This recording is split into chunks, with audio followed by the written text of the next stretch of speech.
আমসা প্রাথমিক বিদ্যালয়ের official YouTube চ্যানেলে আপনাদের সকলকে স্বাগত জানাই।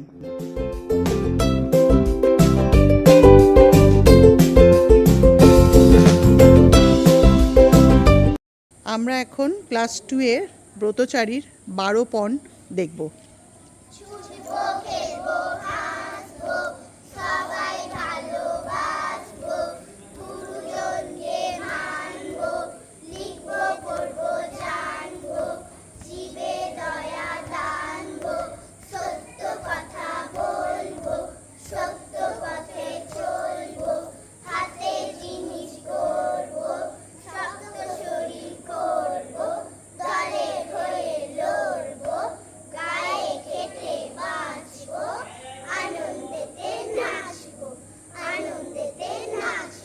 Very good.